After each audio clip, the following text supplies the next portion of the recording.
Hello students, welcome to Biomentors classes online. So today we are going to discuss the next topic in our chapter Newton's laws of motion. लेकिन topic शुरू करने से पहले जो आप लोगों के पास में क्वेश्चन पड़ा हुआ होगा उस क्वेश्चन को जरा हम लोग यहां पर देख लेते हैं। क्वेश्चन किस प्रकार से था, यहां पर मेरे पास में एक 1 kg का ब्लॉक, स्ट्रिंग से जुड़ा हुआ 2 kg का ब्लॉक, स्ट्रिंग से जुड़ा हुआ 3 kg का ब्लॉक, मैंने यहां पर एक फोर्स लगाया था, म्यू की वैल्यू सब जगह 0.5 दे रखी थी,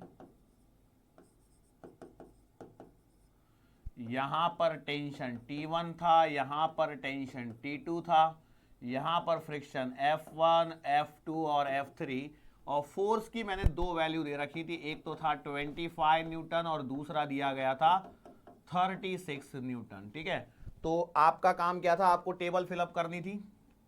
F, उसके बाद में क्या है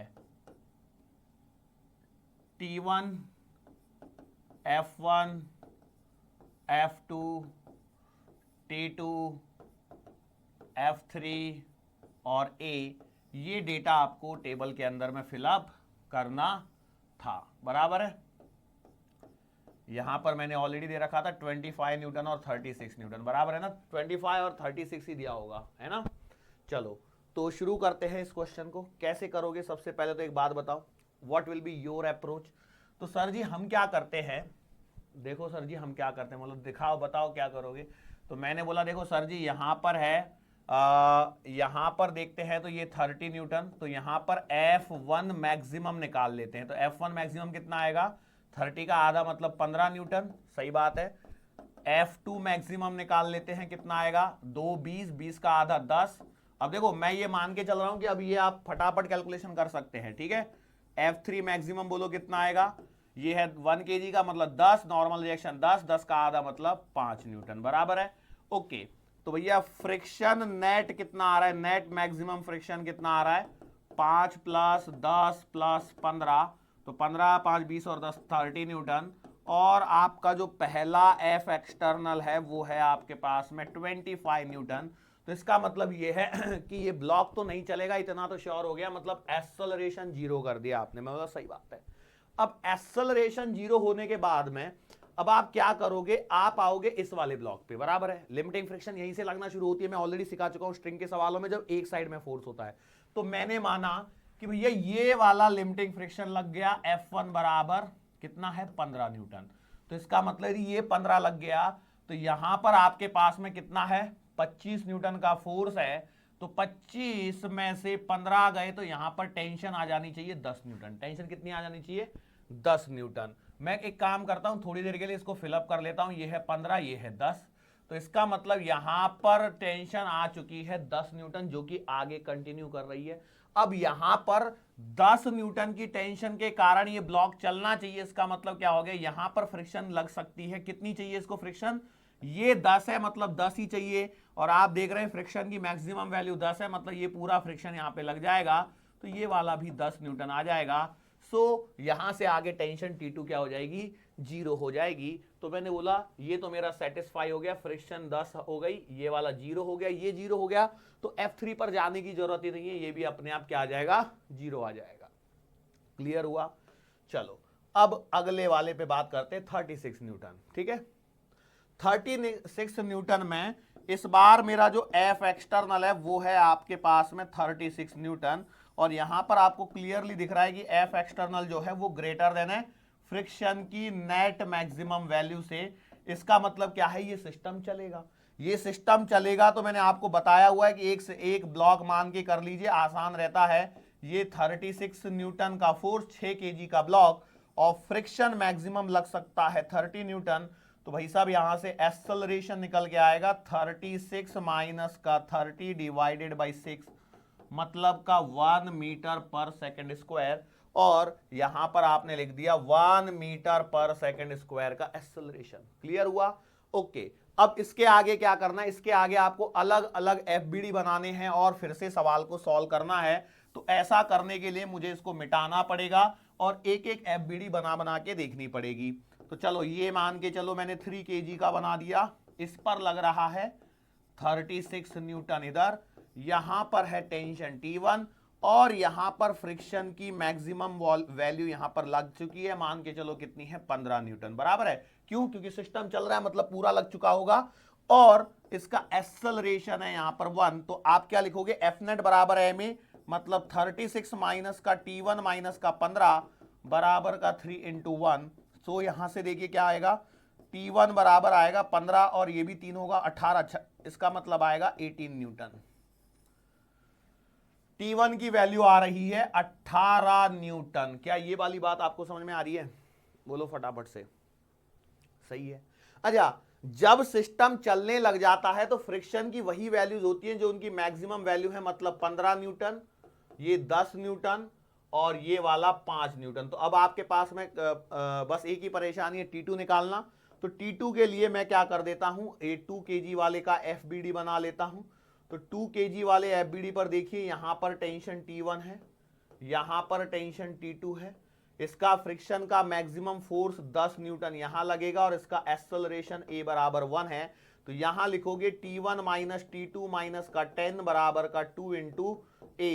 सो भैया T1 है आपके पास में 18 माइनस T2 माइनस का 10 बराबर का 2। सो देखिए T2 इधर आएगा, इसको इधर लेके जाओगे तो 10 ये गए तो 8 में से 2 गए तो 6 न्यूटन। कितना आ रहा है? टेंशन T2 की वैल्यू यहां पर मेरे पास में निकल के आ रही है कितनी, 6 न्यूटन। तो ये भी आपका एक सवाल हो गया। और यदि आपको ऐसे अच्छा नहीं लग रहा है तो आप 1 kg के FBD से भी काम कर सकते हैं। 1 kg का FBD, इधर लगेगा टेंशन T2, इधर में आपका फ्रिक्शन की मैक्सिमम वैल्यू जो कि है 5 न्यूटन और इधर में एक्सेलरेशन बराबर 1। तो आप लिखोगे T2 माइनस का 5 बराबर 1 इंटू A। सो T2 का आंसर यहां से भी आपको 6 न्यूटन ही मिलेगा, अलग तो आ ही नहीं सकता। यदि अलग आ गया है इसका मतलब डेफिनेटली आपने सवाल करने में कोई ना कोई गलती करी है। अब देखो आपको करना क्या है, जैसे मैंने ये सवाल तो आपको होमवर्क के लिए दिया था, भैया करके देखना और क्या होता है, जो चीजें होती हैं उनको जरा समझने की कोशिश कर लेना, ठीक है? ओके, अब हो क्या रहा है, ये तो हो गई कहानी। आगे बढ़ते हैं हम लोग अपने अगले सिस्टम पर, जिसकी हम लोगों को यहां पर बात करनी है, वो है पुली ब्लॉक सिस्टम। पुली ब्लॉक सिस्टम। अब कई लोग बोलेंगे पुली ब्लॉक सिस्टम तो हमने पहले पढ़ लिया।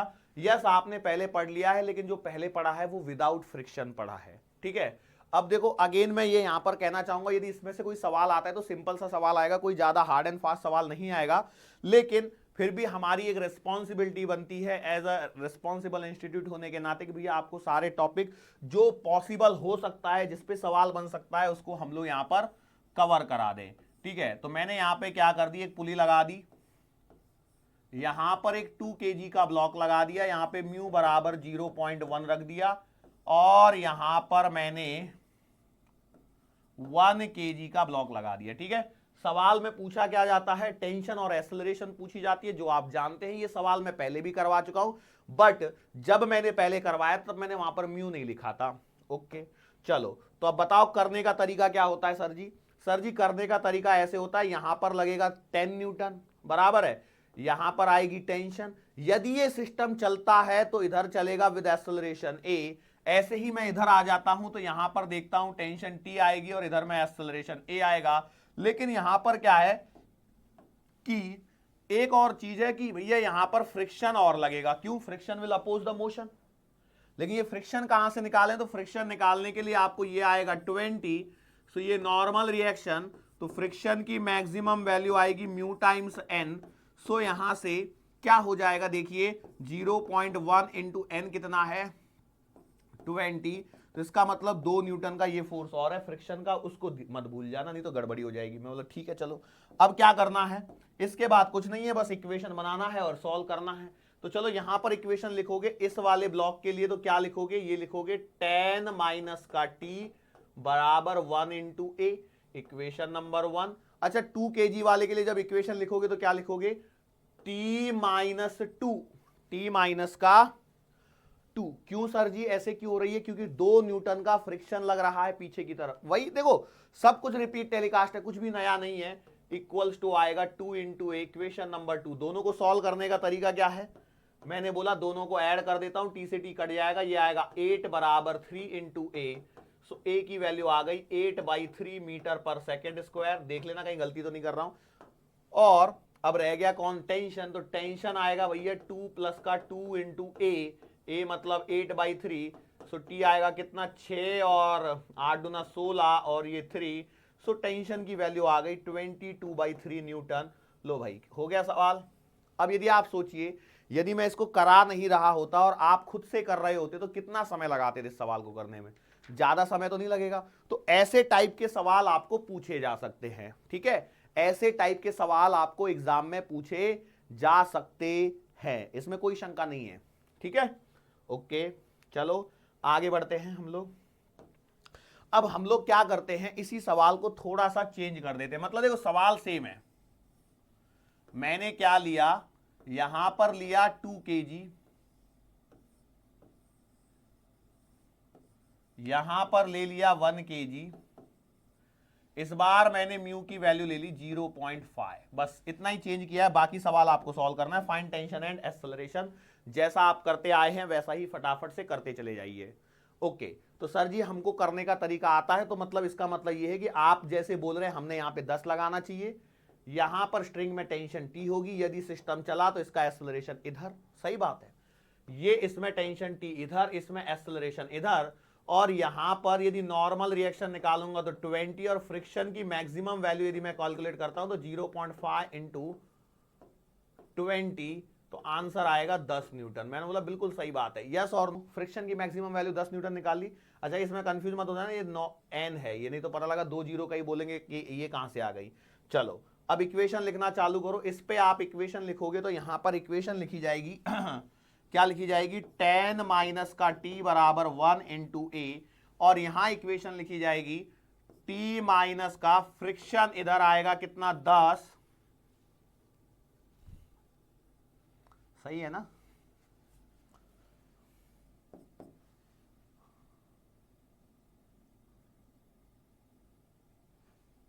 बराबर 2a। ओके शिट, इसको थोड़ा सा बदलना चाहिए था। अब यहां पे आप क्लियरली देख पा रहे हैं, पता है क्या देख पा रहे हैं, एक्सेलरेशन 0 आ जा रहा है। कैसे, इसको ऐड करोगे टेंशन टेंशन कट जाएगी, इधर 0 आ जाएगा, तो ए की वैल्यू आ गई 0, और ए की वैल्यू 0 आ जाएगी तो ए की वैल्यू 0 आ जाएगी तो टी की वैल्यू आपके पास में 10 न्यूटन आ जाएगी। ठीक है, मुझे लगा कि हो जाना चाहिए था इसमें, पर मेरे दिमाग में ये वाली बात नहीं आई। चलो कोई बात नहीं, एक और सवाल करवा देता हूं मैं भाई। यहां पर देखो क्या हो रहा है, सिस्टम इज एट रेस्ट। यहां पर क्या है, सिस्टम इज एट रेस्ट, इतना जरूर ध्यान रख लेना। सिस्टम क्या है, रेस्ट पर है। कैसे पता लगा सर जी, सिस्टम आपने तो इक्वेशन सॉल्व भी नहीं करी। देखो इन दोनों को ऐड करो, टी से टी कटेगा, 10 से 10 कटेगा, 0 बराबर 3a मतलब a बराबर 0। और यदि a 0 है तो आप कहीं पर भी a की वैल्यू 0 रख के देख लीजिए, टेंशन की वैल्यू 10 न्यूटन आने वाली है, इसमें कोई शंका नहीं होनी चाहिए। चलो मैं एक अगला सवाल करवाता हूं ओके चलो एक अगला सवाल करते हैं हम लोग। एक्चुअली मैं कुछ कॉन्सेप्ट बताने की कोशिश करने वाला था। 4 kg ले लो, अब तो पक्का सॉल्व होगा। 1 kg म्यू बराबर है 0.5। फटाफट से जरा स्पीड अप करके सॉल्व करना, फटाफट से करना सॉल्व। बोलो सर जी क्या होगा, सॉल्व करेंगे वही। देखो इस बार क्या हो जाएगा, फ्रिक्शन की मैक्सिमम वैल्यू आएगी इस बार, देखो 40 का आधा मतलब 20 न्यूटन बराबर है। यहां पर 10 लगाओगे, यहां पर टेंशन टी लगाओगे, नीचे एक्सेलरेशन करोगे तो इक्वेशन बनेगी tan माइनस का t बराबर a। और दूसरी इक्वेशन देखो यहां पर बनेगी t, यहां पर लगेगा फ्रिक्शन जो 20 है, तो आप लिखोगे t माइनस का 20 बराबर कितना आएगा 4a। दोनों को सॉल्व कर लीजिए फटाफट से। तो 10 माइनस का 20 मतलब आएगा कितना, माइनस का 10 बराबर का 5a। तो a की वैल्यू आ रही है माइनस का 2 मीटर पर सेकेंड स्क्वायर। सो मैं यहां से कुछ चीज आपको बताना चाहता हूं, इसलिए मैंने ये सवाल लिखवाया है। देखो क्या होता है कि यदि फ्रिक्शन सवाल के अंदर में प्रेजेंट नहीं है, मैंने क्या बोला, if there is no friction in the question then generally क्या होता है, वैसे भी ये मैंने जो सीधा बनाया वो किसी इंक्लाइन प्लेन पे होता है। क्या होता है, इंक्लाइन प्लेन पे होता है। मतलब आगे करवाऊंगा एक सवाल। सो यदि मान के चलो कभी भूले भटके आपके सवाल में फ्रिक्शन है और एक्सेलरेशन नेगेटिव आ जाता है, तो जो हम लोगों ने एनएलएम सीखा था, मतलब basic Newton second law of motion सीखा था, वहां पे हम लोग क्या बोलते थे कि भैया इफ एक्सेलरेशन इज नेगेटिव, इसका मतलब सिस्टम उल्टा चल रहा है। सिस्टम क्या हो रहा है? उल्टा चल रहा है। लेकिन इस पर्टिकुलर सवाल में उल्टा भी नहीं चल सकता है। क्यों? क्योंकि ये तो ब्लॉक रेस्ट पर है, बराबर है। हाँ, इसमें एक हो सकता है कि फोर्स इधर में कोई तो भी दे दिया होता, तो उसके कारण आप सोच सकते थे, मतलब मान चलो इधर में ऐसे दिया होता, जैसे कितना फ्रिक्शन आ रहा है यहाँ पे, फ्रिक्शन 20 न्यूटन आ रहा है, तो मान के चलो ऐसा होता कि यहाँ पर एक 5 न्यूटन का फोर्स लगा दिया होता, ठीक है। तो उस केस में आप 4 kg का एफबीडी कैसे बना रहे होते थे? ध्यान से देखना। तो आप लिखते थे 4 kg के एफबीडी के लिए, मैंने माना है सिस्टम इधर चल रहा है, तो आप लिखते थे टी माइनस का फाइ माइनस फ्रिक्शन है 20 बराबर 4a। तो इस केस में आता था टी माइनस का 25 बराबर का 4a, बराबर है। और ऊपर की इक्वेशन आपकी एज इट इज है 10 माइनस का t बराबर a। दोनों को ऐड करेंगे तो फिर से क्या हो जाएगा? देखो 10 और 25, मतलब आएगा माइनस का 15 बराबर का 5a। तो a की वैल्यू आ गई माइनस का 3। देखो इस बार सवाल को ध्यान से देखिए, मैंने क्या बोला? यदि सवाल के अंदर में 5 न्यूटन का एक फोर्स लगा के दे दिया होता, सवाल के अंदर में 5 न्यूटन का एक फोर्स लगा के दे दिया होता, तो एक्सेलरेशन की वैल्यू कितनी आएगी? माइनस का 3। जब तक फोर्स नहीं लगाया तो एक्सेलरेशन की वैल्यू आ रही है -2। इनका डिफरेंस क्या है? कॉन्सेप्ट क्या है? क्या समझना है? वो चीज पहले सुनिए, ध्यान से सुनिए, उसके बाद में अपने आप को इस चीज को आपको आपकी नोटबुक में नोट डाउन कर लेना है। क्या है कि यदि फ्रिक्शन नहीं है सवाल में और एक्सेलरेशन नेगेटिव आ जाए, जैसे कि यहां पर मैंने निकाला, तो इसका मतलब होता है कि system is moving in opposite direction, जो मैंने मानी है। मतलब ये जो मैंने एक्सेलरेशन ऐसे माना है, उसके बजाय सिस्टम क्या होगा? इधर चल रहा होगा। लेकिन इस वाले सवाल में क्या, फोर्स है ही नहीं, और फोर्स नहीं है तो सिस्टम के इधर चलने के चांसेस क्या हैं? नगण्य हैं, चल ही नहीं सकता। अरे बिना फोर्स के सिस्टम कैसे चलवा दोगे? इसमें जब यहां पर आप बोल रहे हो तो यहां पे फोर्स लग रहा है, तो आप बोल सकते हो कि एक बार सिस्टम ऊपर चल रहा है। लेकिन यहां जब मैंने इसमें 5 न्यूटन नहीं लगाया है, तो सिस्टम चलने की कोई चांस ही नहीं है। बात समझ में आ रही है मैं क्या कहने की कोशिश कर रहा हूं? कि कंफ्यूज हो रहे? एक काम करो, पहले तो ये सवाल हटा लो, ये सवाल हो गया, ठीक है। अब देखो मैं इस सवाल को यहां पे थोड़ा सा क्या करता हूं, दो सवालों के बीच का डिफरेंस समझाने की कोशिश करता हूं, ठीक है। वो ये है कि भैया ये देखो, ये 4 kg का ये ब्लॉक है, और यहां पर मैंने क्या किया है? 5 न्यूटन का फोर्स और दे दिया, ठीक है। अब मैं क्या कर रहा हूं, देखो इन इक्वेशन को यहां पे लिख देता हूं, ठीक है। अब यहां पर जब लिखूंगा इक्वेशन, तो इसकी आएगी 10 माइनस का t बराबर का 1 इंटू ए, और दूसरी इक्वेशन जो बन रही है वो बन रही है t माइनस 10 माइनस का 5 बराबर 4a। इन दोनों इक्वेशन को सॉल्व करके मेरे को a की वैल्यू आ रही है माइनस का 3 मीटर पर सेकेंड स्क्वायर, ठीक है। अब इसमें से मैं इनको हटा देता हूं, देखो ये 5 न्यूटन को हटा दो पहले, तो ये तो था ही नहीं सवाल के अंदर, ये तो नॉर्मल सवाल जैसे मेरा पहला था वही मैंने ले लिया, ठीक है। और कुछ? अब कॉन्सेप्ट पे आ जाओ, देखो कॉन्सेप्ट क्या है उसको पकड़िए। इन दो सवालों में अब आपको क्या डिफरेंस दिख रहा है? दोनों में एक्सेलरेशन नेगेटिव है, यस और नो, ये बात तो तय है, बिल्कुल सही बात है। अब सब सुनिए, क्या होता है कि यदि ये सवाल सिर्फ एनएलएम में होता, मतलब विदाउट फ्रिक्शन होता, इफ विदाउट फ्रिक्शन ये सवाल होता, तो इसका मतलब ये है कि भैया एक्सेलरेशन की डायरेक्शन जो है वो हमने गलत मानी है। एक्सेलरेशन की डायरेक्शन हमने गलत मानी है। कब? विदाउट फ्रिक्शन होता तो। इस बात को ध्यान रखना, मैं बार बार चिल्ला चिल्ला के बोल रहा हूं, गला बैठने को आ गया। विदाउट फ्रिक्शन सवाल होता है, एक्सेलरेशन की डायरेक्शन हमने गलत मानी है, मतलब जो डायरेक्शन आई है उसको उल्टा कर लीजिए, विदाउट फ्रिक्शन होता तो। सर जी सवाल तो ये भी तो विदाउट फ्रिक्शन है, बट यहां पर क्या होगा? यहां पर सिस्टम एट रेस्ट होगा। सर कैसे पता लगा कि आपको यहां पर सिस्टम एट रेस्ट होगा? देखो एक्सेलरेशन नेगेटिव आने का मतलब है कि एक्सेलरेशन उल्टा होना चाहिए, लेकिन एक्सेलरेशन उल्टा होने के लिए पहले यहां पर एक फोर्स होना चाहिए, जो कि इस पर्टिकुलर सवाल में नहीं है। और ऐसा है तो इसका मतलब यह है कि आपने जो भी किया है वो गलत हो गया है, और अपने आप तो सिस्टम यहां पे चल नहीं सकता। हाँ, ऐसा हो सकता है कि हम लोग ऐसा बोल दें कि सिस्टम इज मूविंग नेचुरली, मतलब किसी भी ऑप्शन में जीरो दिया ही नहीं है, तो इसका मतलब क्या है कि भैया कि सिस्टम इज मूविंग नेचुरली, मतलब जो भी सिस्टम का नेचुरल डायरेक्शन है उधर में मूव करेगा, वो ऐसा एक बोला जाता है। तो उसमें ज्यादा पैनिक मत होइए, एक्सेलरेशन जीरो है मतलब सिस्टम इज एट रेस्ट, वो ज्यादा सुटेबल आंसर है। और एक्सेलरेशन जीरो हो गया तो टेंशन का आंसर आएगा कितना? 10 न्यूटन। टेंशन का आंसर कितना आएगा? 10 न्यूटन, क्योंकि एक्सेलरेशन जीरो और फ्रिक्शन की मैक्सिमम वैल्यू है। अब टेंशन ये है तो भैया फ्रिक्शन जो आएगा वो भी कितना आएगा? 10 न्यूटन। सर फ्रिक्शन 10 न्यूटन क्यों आया? तो देखो सिस्टम चल नहीं रहा है, तो भैया ये फोर्स वो है टेंशन जो इसको चलाना चाह रहा है, और सिस्टम चल तो रहा नहीं है और चल नहीं रहा है, मतलब डेफिनेटली टेंशन और फ्रिक्शन जो है वो आपस में क्या हो चुके हैं, इक्वल हो चुके हैं, आपस में क्या हो चुके हैं, इक्वल हो चुके हैं। क्लियर हुई ये वाली बात? Are you sure enough? चलो अब हम लोग क्या करते हैं, आगे की एक वैरायटी पे चलते हैं। सवाल करवाया हुआ है आपका, बस वही है कि अब हम लोगों ने क्या कर दिया है, फ्रिक्शन को यहां पर कंसीडर कर दिया है। डेटा थोड़ा बहुत अलग हो सकता है, जहां अब मुझे भी याद नहीं मैंने 1 kg लिया था, 2 kg लिया था कि 5 kg लिया था। मैंने यहां पे इस बार मैं 5 kg ले रहा हूं। ध्यान से देख लेना, ये सवाल पहले भी करवाया हुआ सवाल है। ये वाला एंगल 37 डिग्री और ये वाला एंगल 53 डिग्री। वैसे देखने में ये 37 की जगह ये 53 लग रहा है, कोई बात नहीं, उससे कोई फर्क नहीं पड़ता है। म्यू की वैल्यू यहां पर भी 0.5 ले लेता हूं, यहां पर भी 0.5 ले लेता हूं। बताओ सिस्टम का टेंशन, एक्सेलरेशन सब कुछ बताना है यहां पर। क्लियर है? Are you sure enough? फटाफट देखो और बोलो क्या होगा। अच्छा इसमें कुछ और चीजें देना चाहें तो और भी चीजें दे सकते हैं, ऐसी कुछ ये नहीं है, इतना बहुत है। पहले अपने इतने लेवल के सवाल तो करो।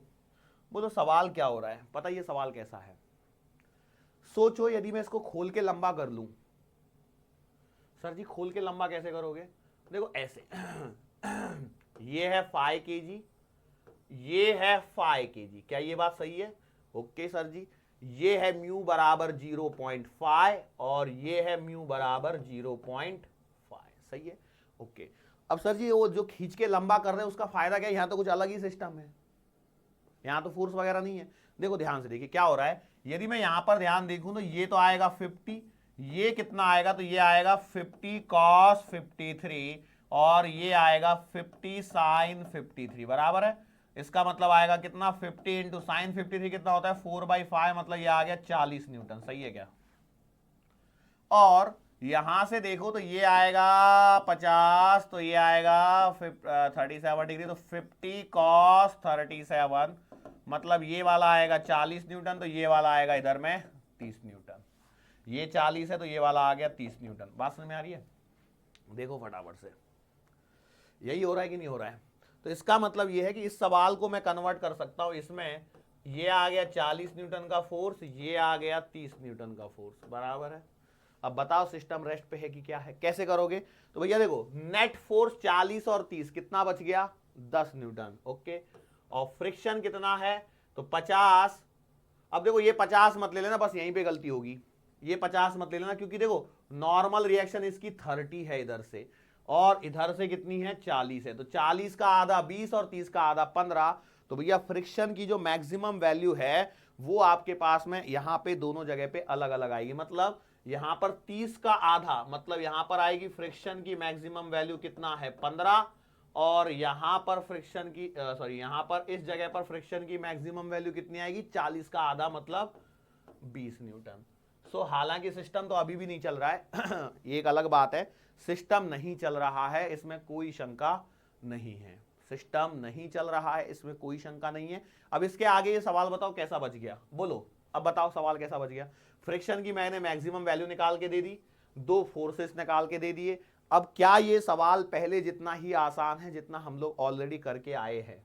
यस और नो, फटाफट से बोलो, आपका आंसर यस और नो में आना चाहिए बेटा। बिल्कुल वही आसान तरीका है।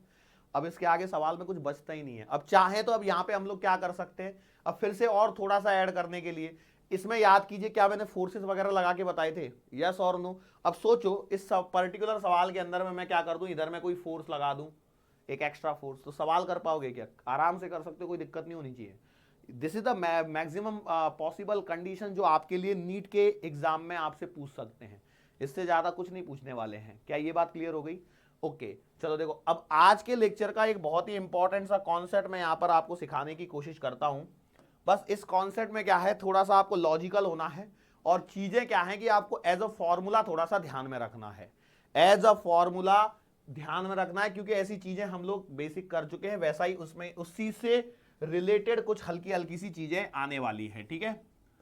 जैसे मान के चलो यहां पर हमारे पास में थीटा एंगल है, यहां पर एक ब्लॉक है M1 का और यहां पर एक ब्लॉक है M2 का, ठीक है, ओके। यहां पर कोफिशिएंट ऑफ फ्रिक्शन है μ1 और यहां पर कोफिशिएंट ऑफ फ्रिक्शन है μ2, और मैंने इनको छोड़ दिया है, ठीक है, मैंने इनको क्या कर दिया, रिलीज कर दिया, और माना कि ये मूव कर रहे हैं, माना कि ये मूव कर रहे हैं, तो इसमें 4 कंडीशंस पॉसिबल होती हैं। Oh my God, 4 conditions. तो पहली कंडीशन ये है कि भैया μ1 बराबर μ2 बराबर 0 हो जाए, μ1 बराबर μ2 बराबर 0 हो जाए। तो अब याद कर लीजिए, ये सवाल मैं आपको करवा चुका हूं, नॉर्मल रिएक्शन 0 आई थी, यदि आपको याद हो तो, यस और नो। आपने बोला सर ये तो करा दिया है, पन्ने पलटो और फटाफट देखो। पन्ने पलट के देखने के पश्चात आपको क्या मिलेगा कि भैया μ1 बराबर μ2 बराबर 0 है। यदि दोनों 0 है तो इसका मतलब ये है कि भैया बोथ द ब्लॉक्स, ध्यान से सुनते चलना भैया, both the blocks will move together, दोनों जो ब्लॉक हैं विल मूव टुगेदर, दोनों ब्लॉक साथ साथ में चलेंगे, पहली बात। दूसरी बात क्या होगी यहां पर, normal reaction between blocks, normal reaction between blocks will be 0। ये चीजें मैंने बताई हैं आपको, सॉल्व करके दिया है, ब्लॉक्स विल बी 0, तो अब मुझे वापस सॉल्व करने की जरूरत बिल्कुल भी नहीं बन के आती है। ओके, अच्छा एक और बात क्या हो जाएगी, दोनों ब्लॉक साथ साथ में चलेंगे, इसका मतलब है कि acceleration of block 1 equals to acceleration of block 2 and that will be equals to g into sine theta. याद है ये सब, A1 बराबर A2 बराबर कितना आएगा, जी साइन थीटा आने वाला है। ये बात समझ में आ गई। ओके, अब आगे बढ़ता हूं मैं, तो थोड़ी सी चीजों को एडवांस करता हूं। तो मैंने क्या बोला, दूसरे नंबर पर थोड़े सा चीजों को डिफिकल्ट करने पर μ1 बराबर μ2 बराबर यदि म्यू दे दिया जाए, मतलब दोनों म्यू क्या हो जाए, सेम हो जाए, तो इस केस में भी क्या कंडीशन बन के आती है, तो भैया both the blocks move together. Again both the blocks, दोनों जो ब्लॉक्स हैं आपके विल मूव टुगेदर, दोनों कैसे चलेंगे, साथ साथ में चलेंगे। दूसरी बात, यदि साथ साथ में चल रहे हैं मतलब नॉर्मल रिएक्शन क्या होगी बिटवीन ब्लॉक्स, 0 हो जाएगी। कितनी हो जाएगी, 0 हो जाएगी। अब तीसरा जो पॉइंट आता है वो आता है रिगार्डिंग एक्सेलरेशन। जब एक सिंगल ब्लॉक को फ्रिक्शन वाली सरफेस पे छोड़ दिया जाता है तो उनका जो एक्सेलरेशन आता है A1 बराबर A2 बराबर वो कितना आता है, जी साइन थीटा माइनस का म्यू जी कॉस थीटा, याद हो तो, या फिर आप ऐसे लिख सकते हो, जी को कॉमन निकाल लीजिए, साइन थीटा माइनस का म्यू कॉस थीटा। याद है क्या ऐसा कुछ तो भी, ऐसा कुछ तो भी याद है क्या, जी साइन थीटा माइनस का म्यू कॉस थीटा, बोलो फटाफट से। ये बात समझ में आ गई। थर्ड पॉइंट, लेवल और बढ़ गया। देखो ये डायरेक्ट याद रखना है, ये डायरेक्ट क्या करना है, याद रखना, क्योंकि ये चीजें करी हुई हैं। अब यहां से आगे की जो चीजें आ रही हैं उसको जरा ध्यान से सुनिए। तीसरा पॉइंट, अच्छा इनके मासेस से मुझे कोई ज्यादा लेना देना नहीं है, मासेस से मुझे इनके कोई ज्यादा लेना देना है नहीं, बट अब आपको हम लोग इसमें जो चीज बता रहा हूं वो ये है कि भैया देखो, या तो μ1 बड़ा हो सकता है या μ2 बड़ा हो सकता है, दोनों में से कोई भी एक क्या हो सकता है, बड़ा हो सकता है। अब मान के चलो मैं ये बोल देता हूं कि μ2 is greater than μ1, μ2 greater than μ1, इसका मतलब क्या हो जाएगा, सोचिए जरा, μ2 ग्रेटर देन μ1 हो जाएगा तो भैया पीछे वाले के लिए जो फ्रिक्शन का जो फोर्स आएगा वो ज्यादा हो जाएगा कि नहीं हो जाएगा, मैंने बोला यस ये ज्यादा हो जाएगा। यदि पीछे वाले के लिए फ्रिक्शन की वैल्यू ज्यादा हो जाएगी तो इसका मतलब क्या हो जाएगा, इसका मतलब ये है कि डेफिनेटली जो आगे वाला है वो फास्ट चल रहा होगा और पीछे वाला स्लो चल रहा होगा, मतलब A1 will be greater than A2। A1 जो आएगा वो आएगा कितना, जी साइन थीटा माइनस का μ1 कॉस थीटा, एंड A2 की जो वैल्यू आएगी वो आएगी जी साइन थीटा माइनस का μ2 कॉस थीटा। ये बात समझ में आ गई। अच्छा अब देखो A1 वाला आगे चल रहा है, A2 वाला पीछे चल रहा है, इसका मतलब ये है कि नॉर्मल रिएक्शन जो है नॉर्मल रिएक्शन जो है वो आएगी जीरो। नॉर्मल रिएक्शन क्या आएगी? जीरो आएगी। नॉर्मल रिएक्शन क्या आएगी? जीरो जीरो ही आएगी। लेकिन क्या होगा यदि नीचे वाला जो ब्लॉक है उसका कोफिशिएंट ऑफ फ्रिक्शन ज्यादा हो? यदि नीचे वाले का कोफिशिएंट ऑफ फ्रिक्शन ज्यादा है तो वो स्लो चलेगा और पीछे वाला तेज चलेगा। ध्यान सुनना मैं क्या बोल रहा हूं। यदि ये वाला फ्रिक्शन कोफिशिएंट क्या है? ज्यादा है, तो इसका मतलब ये है कि M1 वाले पे ज्यादा फ्रिक्शन का फोर्स आएगा और ज्यादा फ्रिक्शन का फोर्स आने के कारण ये धीरे चलेगा और पीछे वाला तेज चलेगा। अब पीछे वाला तेज चलेगा मतलब वो उसको धकेलते हुए चलेगा। कैसे चलेगा? धकेलते हुए चलेगा। और जब धकेलते हुए चलेगा तो उस केस में क्या हो जाएगा कि दोनों साथ में ही चलेंगे। मतलब मैंने क्या बोला कि भैया μ1 ग्रेटर देन μ2 की यदि सिचुएशन आ जाती है, केस नंबर 4, ये 4 केस बनते हैं, तो उस केस में ध्यान से सुनिए मैं क्या बोल रहा हूं कि M1 विल मूव स्लो,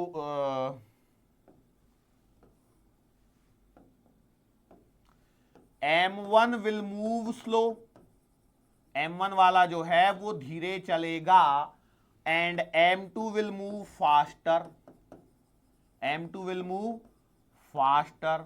इसका मतलब ये है कि M2 will try to push, M2 will try to push M1।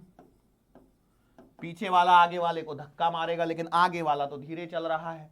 अब प्रैक्टिकल लाइफ में तो क्या हो जाता है कि हम लोगों ने धक्का मारा, वो एकदम चलो भाई भाग गया, लेकिन यहां ऐसा नहीं है। यहां क्या होगा? यहां पे इसका मतलब ये है कि it implies both will move together, both will move together. Basically मैं बता दूं, इस कॉन्सेप्ट पे सवाल पूछा नहीं है, लेकिन बस मैं आपको एक क्या बोलते हैं, एक अपर एज की तरह मान लीजिए, एडवांटेज देने के लिए बस। तो इसका जो एक्सेलरेशन आएगा वो आएगा M1 प्लस का M2 जी साइन थीटा माइनस का μ1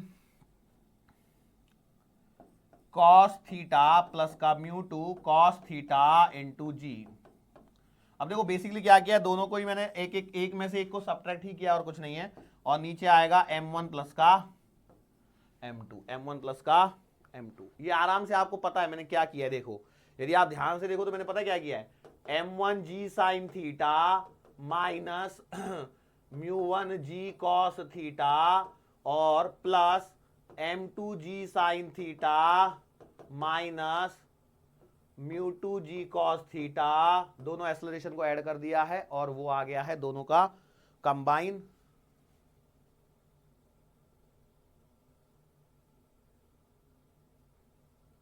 हाँ, ये आ गया है कंबाइन एक्सेलरेशन। क्या आ गया है? कंबाइन एक्सेलरेशन आ गया है। इसका मतलब यह है कि यदि सवाल बनता है तो आपको सवाल को कैसे करना है, एक सिस्टम मान के सॉल्व करना है। एक एग्जांपल कर लेते हैं जिससे क्या है आपका कॉन्फिडेंस बूस्ट अप हो जाएगा, उससे ज्यादा और कुछ नहीं है। ठीक है, चलो हम लोगों ने क्या कर लिया, लेट्स से पहला सवाल है यहां पर 37 डिग्री के एंगल पे 2 kg का एक ब्लॉक ले लिया और एक ब्लॉक जो है वो 4 kg का ले लिया। इसके लिए μ1 और μ2 है। पहला केस μ1 बराबर μ2 बराबर 0 है, तो बताओ एक्सेलरेशन और नॉर्मल रिएक्शन कितनी आएगी। फॉर्मूला आपको याद है, A बराबर जी साइन थीटा होगा, तो A बराबर आएगा 10 इंटू साइन 37, साइन 37 3/5 लिखोगे, सो 10 इंटू 3/5 करने पर एक्सेलरेशन का आंसर आएगा 6 मीटर पर सेकेंड स्क्वायर। इसमें मुझे नहीं लगता है किसी को कोई परेशानी हुई होगी, हुई है क्या? फटाफट बोलो, फटाफट बोलो, इसमें कोई परेशानी हुई है क्या? I don't think so. चलो अगला करते हैं। लेट्स से मैंने बोला कि μ1 बराबर μ2 बराबर 0.1 दे दिया, दूसरा कंडीशन। अब बोलो क्या आएंगे एक्सेलरेशन, सेम आएंगे कि अलग अलग आएंगे? किस प्रकार से आप निकालोगे, क्या करोगे? तो आपने बोला हम गए सर जी घूम के, यहां पर मुझे मालूम है दोनों का एक्सेलरेशन सेम आने वाला है, साइन थीटा माइनस का म्यू कॉस थीटा। तो मैंने बोला ठीक है चलो फटाफट से कर लेते हैं। तो ये आएगा जी sine theta minus mu G cos theta. तो यहां पे आएगा 10 इंटू, एक काम करो 10 को तो कॉमन निकाल लो, ये आएगा कितना 3/5 माइनस का 0.1 इंटू 4/5। सो देखो 10 इंटू, एक काम करो 10 का मल्टीप्लाई कर दो तो ज्यादा आसान रहेगा, 30/5 माइनस 10 से इसको कर लोगे तो ये आएगा 4/5, तो 26/5 पचम 25 5.2 कितना आ रहा है 5.2 आ रहा है मेरा। सही कर रहा हूं कि एक बार देख लो बस। 5.2 मीटर पर सेकंड स्क्वायर मेरे पास में एक्सेलरेशन यहां पर निकल के आ रहा है।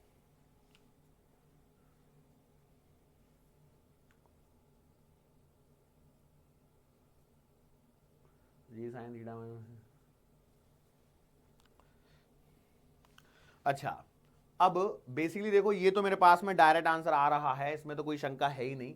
लेकिन क्या होता है यदि मान चलो आपको सवाल सॉल्व करना है, सवाल क्या करना है, सॉल्व करना है, तो उसमें हम लोग क्या कर सकते हैं, मतलब देखो म्यू1 बराबर म्यू2 बराबर, दोनों यदि म्यू1 और म्यू2 बराबर हैं तो जनरली सवाल करने का तरीका तो यही है। यदि आप बोलोगे इसको तो इसको एक्चुअल में सॉल्व कैसे किया गया होगा, इसको हम लोगों ने क्या किया होगा, एक 6 kg का सिस्टम मान लिया होगा, बराबर है 6 kg का सिस्टम, तो ये आएगा 60, ये आएगा कितना 60 cos 37, यहां पर नॉर्मल रिएक्शन, यहां पर आएगा 60 sin 37, तो 60 sin 37 मतलब 60 इंटू 37 मतलब आएगा कितना 3/5। ओके, यहां पर लगेगा फ्रिक्शन, फ्रिक्शन कितना लगेगा, फ्रिक्शन लगेगा भैया म्यू एन मतलब 0.1 इंटू कॉस 37 4/5, 5 करो 12 पंजे 60, 12 बार 36 बर चौक 48, तो 4.8 आ रहा है। ओके, इसको काटोगे तो कितना आएगा 12 12 24 12 30 36, तो 36 माइनस का 4.8, आंसर तो बदला बदला सा लग रहा है यार इसमें तो दोनों में, अपॉन में 6। ओके, यहाँ पे 6 भी है ना, 36 में से 4 गए तो 32 मतलब आ गया 31.2 डिवाइडेड बाई 6, 6 पंजे 30। हाँ सही है, ठीक है। ऐसे करोगे कि नहीं करोगे, अरे भाई एफ नेट बराबर एम ही, ये इधर में लग रहा है वो उधर में लग रहा है फ्रिक्शन का, तो एफ नेट बराबर एम ही किया तो 5.2 आ गया। बोलो कर सकते हो सवाल को, डायरेक्ट फॉर्मूला से कर लो या ऐसे अलग अलग मान के कर लो, जैसा आपको मानना है वैसे आप लोग कर सकते हैं। नॉर्मल रिएक्शन मैंने सही निकाली है ना, 60 cos 37 से 48, और नॉर्मल रिएक्शन से, हाँ क्योंकि क्या होता है ना कई बार कैसा होता है कि हम लोग जल्दबाजी में कुछ ऐसा गलती ना कर बैठे, वो भी हम लोगों को ध्यान में रखनी होती है। चलो अगला सवाल करते हैं, केस नंबर 3 पे कर लेते हैं। थर्ड नंबर का सवाल है, म्यू1 बराबर 0.1 एंड म्यू2 बराबर का 0.2। इसका मतलब क्या है, देखो अब हम लोग सिंपल सी बात है कि म्यू1 जो है वो 2 kg वाले के लिए, तो 2 kg वाले के लिए क्या लिखोगे acceleration, g sine theta minus का म्यू1 कॉस म्यू1 g कॉस थीटा, तो आपने लिखना है 10 इंटू साइन 37 मतलब 3/5 माइनस का 0.1 इंटू 10 इंटू 4/5, सीधा सॉल्व कर। अच्छा ये तो पहले जैसा ही आंसर आ रहा है क्या, हाँ पहले जैसे ही आंसर आ रहा है, तो ये आ गया कितना 5.2 मीटर पर सेकेंड स्क्वायर, बराबर है 5.2 मीटर पर सेकेंड स्क्वायर। लेकिन ये जो है दूसरा वाला मतलब एक्सेलरेशन ऑफ 4 kg, वो कितना आएगा 10 इंटू 3/5 माइनस 0.1 की जगह इस बार 0.2 आएगा, बाकी सब कुछ क्या रहने वाला है सेम, श्योर है। चलो तो ये आएगा 30/5 माइनस का 8/5 मतलब हो गया 22 डिवाइडेड बाय 5 मतलब 5 चौका 20, 2 0 4 पंजे 20, 5 चौका ओए सॉरी 4.4 मीटर पर सेकेंड स्क्वायर। इसका मतलब यह है कि दोनों ब्लॉक्स आपस में कांटेक्ट में ही नहीं है, दोनों ब्लॉक्स आपस में कांटेक्ट में है ही नहीं, और कांटेक्ट में नहीं है तो इसका मतलब नॉर्मल रिएक्शन क्या हो जाएगी, 0 हो जाएगी। चलो अगले वाले पे बात करते हैं। मान के चलो मैं उल्टा कर देता हूं, मतलब कैसे, म्यू1 की वैल्यू दे देता हूं 0.2 एंड म्यू1 की वैल्यू सॉरी म्यू2 की वैल्यू ले लेता हूं 0.1। सवाल वही है रिपीट टेलीकास्ट में, 37 डिग्री 2 kg और 4 kg। अब बेसिकली क्या है, देखो फॉर्मूला याद रहेगा नहीं रहेगा, हो सकता है फॉर्मूला याद ही ना रहे और आप लोग परेशान होते घूमे कि सर फॉर्मूला ही याद नहीं है तो अब करेंगे कैसे। भैया फॉर्मूला याद नहीं है तो फिर कैसे करोगे, फिर तो परेशानी हो जाएगी। तो हम लोग क्या करते हैं, इसको सोचते हैं कि कैसे किया जा सकता है। तो मैंने बोला मान के चलो मान के चलो थोड़ी देर के लिए, यदि एक सिस्टम होता, यदि क्या होता, ये एक सिस्टम होता तो 6 केजी का सिस्टम बनता, यस और नो, बोलो सही बात है। अब 6 केजी का सिस्टम बनता तो इस साइड में 60 sin 37 लगता, लेकिन नॉर्मल रिएक्शन में निकाल नहीं, 60 cos 37, चलो नॉर्मल रिएक्शन भी मैं निकाल लेता हूं, लेकिन परेशानी एक है कि भैया हर एक का मैं फ्रिक्शन फोर्स नहीं निकाल पा रहा हूं। निकाल पा रहा हूं क्या? नहीं निकाल पा रहा। तो इसका मतलब डेफिनेटली ये बात तो है कि मुझे अलग अलग सॉल्व करना चाहिए, और यदि मैं अलग अलग सॉल्व करने की कोशिश करता हूं तो इसका मतलब ये है कि मान के चलो मैंने लिया पहले 2 kg वाला, ठीक है, 2 kg, ये एंगल है 37 डिग्री, ओके। इस पे जरा फोर्सेस के बारे में सोचो, तो क्या ये 20 नीचे आएगा, ये 20 cos 37 इधर में आएगा, ये इसकी नॉर्मल रिएक्शन बनेगी, और यहां पर ये वाला 20 sin 37 आएगा, यस और नो। तो आप बोलेंगे इसमें तो सर कोई शंका है ही नहीं, ये तो सब कुछ सही है, बोला ठीक है। और यदि ये नॉर्मल रिएक्शन आएगी तो ये लिखोगे आप 20 इंटू 4/5, मतलब ये नॉर्मल रिएक्शन तो आ गई 16 न्यूटन। 16 न्यूटन आने के साथ में ही यहां से आपको फ्रिक्शन की मैक्सिमम वैल्यू मिल जाएगी म्यू टाइम्स एन, 0.2 इंटू 16, तो यहां से आ गया फ्रिक्शन की मैक्सिमम वैल्यू आ गई 3.2 न्यूटन। कितनी आ गई? 3.2 न्यूटन मेरे पास में फ्रिक्शन की मैक्सिमम वैल्यू यहां पर निकाली, मतलब ठीक है। अच्छा, ऐसे ही थोड़ा सा काम इधर में भी कीजिए। 4 kg वाले के लिए जरा सोचिए, ये मेरे पास में 4 kg वाले के लिए मैं डायग्राम बनाने की कोशिश करता हूं।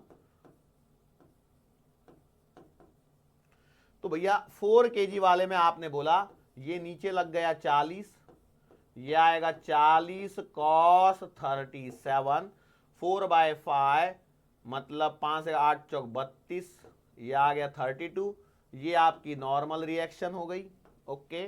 और यहां पर आपके पास में आएगा 40 sin 37, तो 8 दूना 16, 8 3 24 हो गया यहाँ पे। अच्छा, यहां पर कितना आ रहा था? 3/5, 5 और 4 12 न्यूटन यहां पे आ रहा था, यहां पे 24 न्यूटन आ रहा है। और यहां से यदि मैं फ्रिक्शन की मैक्सिमम वैल्यू निकालने की कोशिश करता हूं तो 0.1 इंटू 32, सो ये आ जाता है आपके पास में 3.2 न्यूटन। ये बात समझ में आ गई क्या? ओके। अब यहां पर देखिए क्या हो रहा है, यहां पर यदि मैं करता हूं सीधा सीधा, तो देखिए इन दोनों को, यदि इन दोनों को देखा जाए तो 12 और 24 नीचे धकेल रहे हैं, 3.2 और ये भी 3.2 है और ये भी 3.2 है। क्या बात है, गलत तो ही कर दिया ना? 40 cos 37, 4/5, 5 8 40, 8 चौक 32, 32 बराबर है 0, ओके ठीक है। मतलब तो इस केस में 12 और 24 36 न्यूटन तो इसको नीचे धकेलने का काम कर रहे हैं, और 3.2 और 3.2 इसको क्या कर रहे हैं?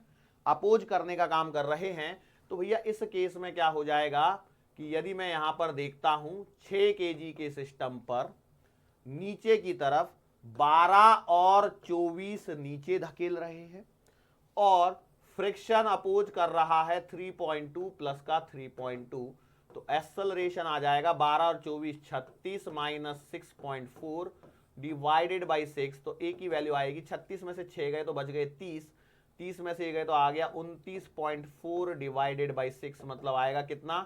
6 12 6 3 18, 6 चौका 24, 6 चौका 24 करोगे तो 5 और 4 54, तो 6 6 नाम 54, 4.9 मीटर पर सेकेंड स्क्वायर। क्लियर है? मैं उधर सही बात है, 4.9 मीटर पर सेकेंड स्क्वायर आ गया। अच्छा, अब कई लोग बोलेंगे सर मुझे तो फॉर्मूला याद है तो मैं क्या करूं, और देखते हैं फॉर्मूला लगा के अब फटाफट से, क्योंकि हो सकता है मुझे भी फॉर्मूले में कहीं प्लस माइनस तो गड़बड़ी नहीं कर बैठा हूं मैं। तो एक्सेलरेशन बराबर आपने लिख दिया m1 प्लस का m2 जी साइन थीटा माइनस μ1 जी कॉस थीटा प्लस μ2 जी कॉस थीटा, या जी को बाहर भी लिख सकते हो, कोई दिक्कत नहीं। और m1 प्लस का m2। एक बात बताओ, मैंने फॉर्मूला पहले यही लिखा था कि नहीं लिखा था? कहीं ऐसा तो नहीं है कि कहीं मैं प्लस माइनस का ही मैं ही झोल कर बैठा हूं? सर इसमें क्या है देखने में, आप पीछे जाके स्लाइड देख लीजिए, आपको पता लग जाएगा कहीं प्लस माइनस में उल्टा तो नहीं लिख दिया है। नहीं, मैंने तो प्लस लगाया हुआ है, मतलब मेरे हिसाब से तो सही लिखा है, ओके, जितना भी याद है। नाउ एक्सेलरेशन की वैल्यू यदि मैं लिखता हूं तो देखो m1 प्लस m2 मतलब आ गया 2 प्लस का 4 इंटू 10 साइन 37 मतलब आएगा 3/5 माइनस म्यू1 क्या है 0.2 इंटू 10 इंटू कॉस 37 कितना है 4/5 plus 0.1 into 10 into 4/5 whole divided by 2 plus का 4।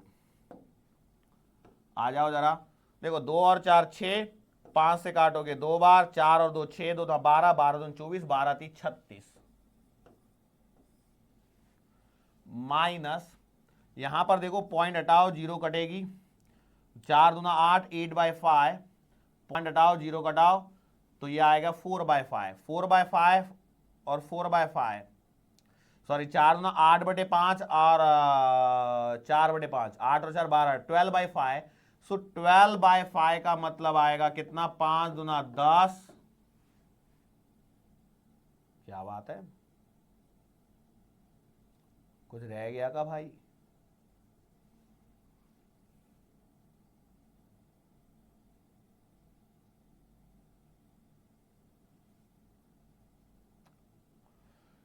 चार दूना 8/5, 4/5, 8 और 4 12/5, 2 0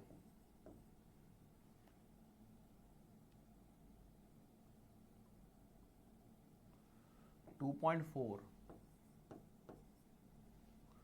आंसर कुछ अलग क्यों हो गया भाई? कहां पे गलती कर रहा हूं मैं?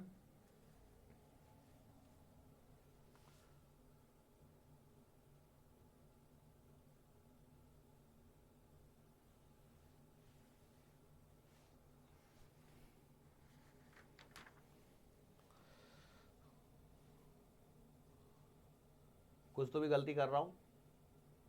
फॉर्मूला देखो, इसीलिए क्या है ना, अलग अलग करके सॉल्व करने में कोई दिक्कत नहीं होती है।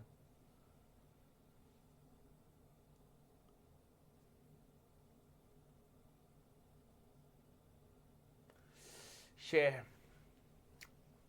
याद आया, देखो सुनो क्या गलती हुई है मैं बताता हूं।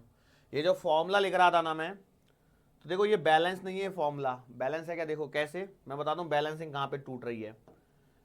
मासेस रह गए m1 और m2, m1 म्यू1 कॉस थीटा और m2 म्यू2 कॉस थीटा, ठीक है, इतना रह गया है, मास रह गया है। देखो अब यही होता है शॉर्टकट में हमेशा, वैसे भी आपके दिमाग में आ जाना चाहिए था सर ये जो इक्वेशन है वो क्या बोलते हैं डायमेंशनली इनकरेक्ट है।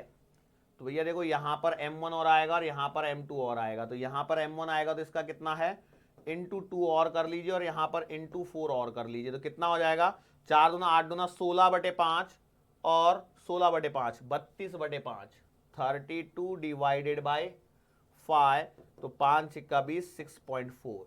तो अब देखो सही हो गया। तो अलग अलग मान के जब मैंने किया तो सही आ रहा था, लेकिन अच्छा हुआ मैंने अलग अलग मान के भी किया और आपके सामने दोनों को एक ही साथ में रिप्रेजेंट भी कर दिया। नहीं तो पता चलता था कि मैं गलत फॉर्मूला यहां पर लिख गया शॉर्टकट में, और गलत फॉर्मूले के कारण आपने भी क्या कर दिया, गलत ही कर लिया। यदि भूले भटके कोई ऐसा सवाल यदि आ जाता है तो एक आपको एक साइड बाई रखने के लिए कि भैया ये फॉर्मूला है, तो m1 म्यू1 जी कॉस थीटा प्लस m2 म्यू2 जी कॉस थीटा, ठीक है। श्योर है, फॉर्मूले को करेक्ट जरूर कर लेना बेटा। यहां पे जो मैंने फॉर्मूला सिखाया था देखो डायमेंशनली इनकरेक्ट हो गया था, मुझे लगा कि सही चल रहा है सब कुछ लेकिन गलत हो गया था, कोई दिक्कत वाली बात नहीं है, जो देर आए दुरुस्त आए, एटलीस्ट हमने कर तो लिया। सो ये यहां पर बात होती है। इसके बाद में देखो यहां तक खत्म होने के पश्चात अब हमारे पास में ये मान के चलिए फ्रिक्शन हमारा ऑलमोस्ट खत्म हो गया है। अब इसके बाद में जो बचता है वो है टू ब्लॉक सिस्टम। मतलब ये टू ब्लॉक सिस्टम का ही एक एग्जांपल था, लेकिन टू ब्लॉक सिस्टम मतलब कैसे कि ब्लॉक के ऊपर ब्लॉक वाले system. That is the last topic जो इसके अंदर में बचा हुआ है। कई लोग बोलेंगे सर एनसीईआरटी में थोड़ा बहुत तो सर्कुलर मोशन भी दिया हुआ है, तो सर्कुलर मोशन को हम लोग बाद में ही फिनिश करेंगे। क्या है ना, वो सर्कुलर मोशन कैसा थोड़ा सा आया फिर चला गया, फिर थोड़ा आया फिर थोड़ा चला गया, वो सबको एक साथ में समेट के खत्म करेंगे वर्क एनर्जी पावर के बाद में ही। सो उसको वर्क एनर्जी पावर का पार्ट मानते हुए ही पढ़ेंगे। कोलिजन वगैरह जो कुछ चीजें हैं वो सब उसी के अंदर में, मतलब मान चलिए कि वर्क एनर्जी पावर काफी बड़ा चैप्टर होने वाला है, क्योंकि उसमें मोमेंटम कंजर्वेशन वगैरह सब कुछ वापस से आएगा।